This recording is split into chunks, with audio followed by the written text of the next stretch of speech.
안녕하십니까. 이음교회 김봉근 목사님의 설교를 요약해서 소개해드리는 팟캐스트에 오신 여러분 모두 환영합니다. 오늘 함께 나눌 설교는요. 첫 슬라이드 제목처럼 영광의 틈새로 본 하나님의 얼굴입니다. 이게 출애굽기 34장에 나오는 건데요. 하나님께서 자기 자신을 직접 우리에게 소개해 주시는 정말 귀하고 놀라운 장면이에요. 오늘 이 말씀을 통해서 저 산봉우리 너머로 구름을 뚫고 비추는 그 햇살처럼 우리를 향한 하나님의 진짜 마음, 그분의 얼굴을 깊이 마주하는 그런 시간이 되었으면 합니다.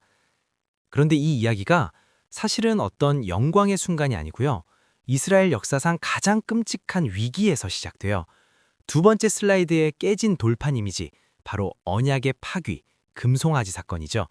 하나님하고 시내산에서 언약을 맺은 지 정말 며칠 안 돼서 이스라엘이 금송아지를 만들어 놓고 이것이 우리를 인도한 신이다 이렇게 외쳤습니다. 목사님께서는 이걸 영적인 신혼 첫날 밤에 저지른 끔찍한 간음이자 창조주에 대한 모독이라고 표현하셨어요. 모든 게 정말 거기서 끝날 수도 있었던 그런 절체절명의 위기였습니다. 바로 그 절망의 한가운데서 세 번째 슬라이드처럼 모세가 바위 틈새로 나아갑니다. 그리고 이렇게 부르짖죠. 원하건대 주의 영광을 내게 보이소서. 이게 출애굽기 33장 18절 말씀인데요. 모세는 그냥 단순히 위기를 모면하게 해달라고 구한 게 아니었어요. 그는 하나님의 본심, 그러니까 그분의 진짜 마음을 알고 싶었던 거죠.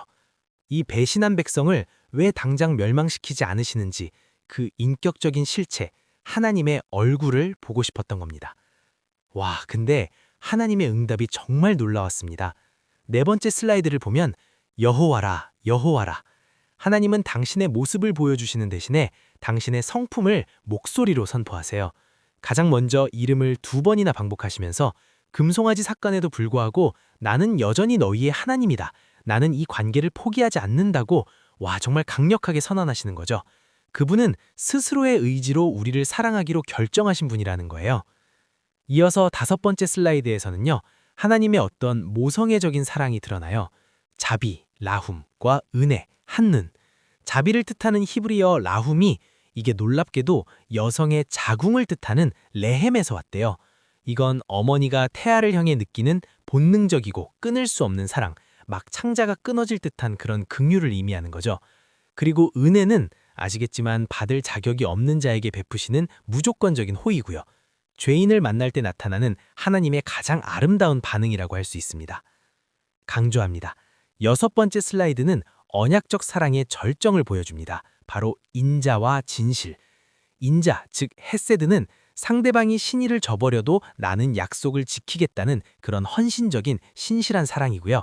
그리고 진실, 에메트는 견고함, 믿을 수 있음을 의미합니다.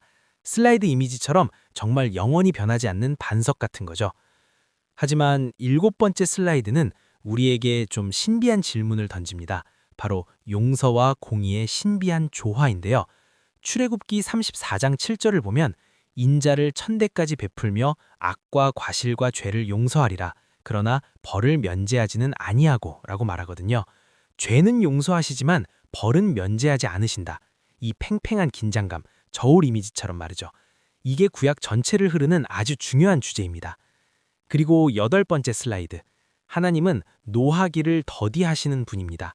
이 표현이 문자적으로 콧구멍이 길다는 히브리어 관용구래요. 그러니까 화가 났을 때 거친 콧김을 내뿜는 걸 참고 또 참아내시는 하나님의 모습을 이렇게 형상화한 거죠. 왜 참으실까요? 우리에게 회개할 기회를 주시기 위해서입니다. 이 하나님의 오래 참으심이 바로 우리의 구원인 거죠. 아홉 번째 슬라이드에서 보시는 것처럼 이 성품은 역사 속에서 메아리를 칩니다. 요엘 선지자는 2장 13절에서 이 성품을 근거로 회개를 촉구했고요. 요나 선지자는 4장 2절에서 원수 니느웨가 구원받으니까 바로 이 성품 때문에 불평을 했죠. 그리고 열 번째 슬라이드는 이 긍휼이 특정 민족을 넘어서 온 우주를 덮는 긍휼이라는 걸 시편 145편 9절을 통해 보여줘요.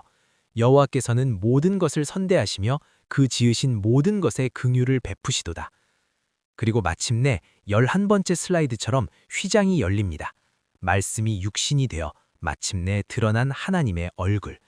출애굽기의 그 인자, 헤세드와 진실, 에메트가 요한복음 1장에서 은혜와 진리, 즉 카리토스 카이 알레데이아스로 번역돼서 예수 그리스도 안에서 육화된 겁니다.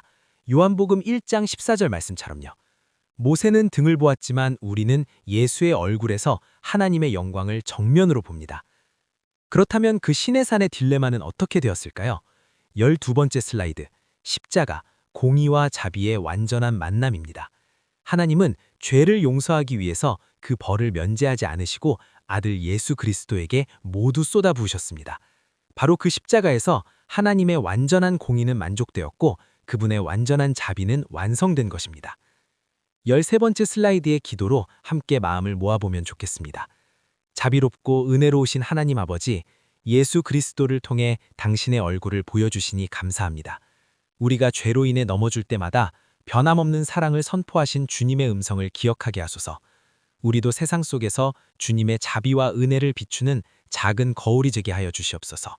은혜와 진리가 충만하신 우리 주 예수 그리스도의 이름으로 기도드립니다. 아멘.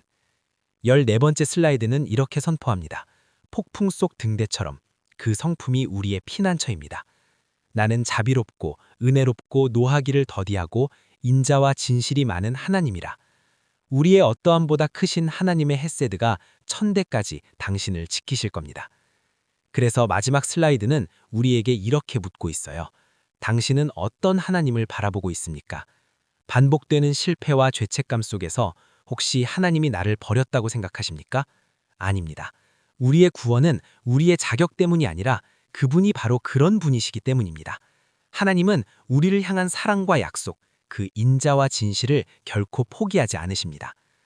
자, 이제 여러분께 질문 하나를 남겨드리면서 오늘 순서를 마치려고 합니다. 이번 주 나의 연약함과 실패를 마주하는 순간이 온다면 나를 향한 세상의 비난이나 나 자신의 자책의 목소리가 아니라 나는 자비롭고 은혜롭다고 선포하시는 그 하나님의 음성을 듣기 위해 나는 무엇을 할 수 있을까요? 주의